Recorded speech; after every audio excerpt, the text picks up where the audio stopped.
The one that always like I think was probably the most insane was, so I got booked to play Boiler Room a couple years ago, and at the time I was supposed to play a festival like the night beforehand in Lithuania. The Boiler Room I was playing was in Georgia, and my agent at the time was like, I'm sorry, Chloe, you're gonna have to say no to the Boiler Room. Like, it's like physically impossible for you to get from this festival to the Boiler Room gig in time. And I was like, I'm gonna do it.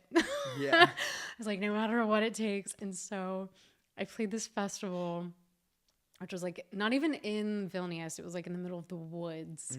And I like, there was one flight that I could have possibly taken to get me to this Boiler Room gig. And it wasn't even direct. I had to transfer through Istanbul. And the flight, assuming there were like no delays or anything, it would have, I landed at 5:30 a.m. in Georgia, and my set time is 6 a.m. at the club, and it was the last possible like slot before the whole night ended. So they put me as like the last person on the lineup, kind of like praying that I would get there in time.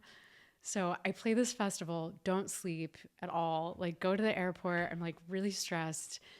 Travel, it takes 14 hours or something because it's just like this insane Door to like, door, like, yeah. and so I land and like I was so anxious the whole time.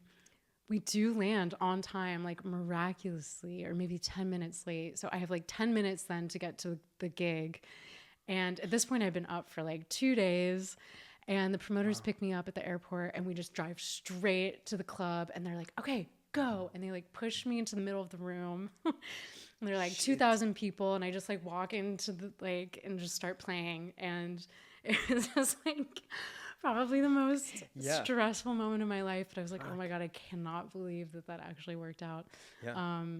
That is probably still my craziest Wow. experience. I can imagine like your brain probably processed this like a couple of days later. You're like, what the fuck happened? You know? Yeah, I just How did I remember get being in there? a state of like physical collapse afterwards.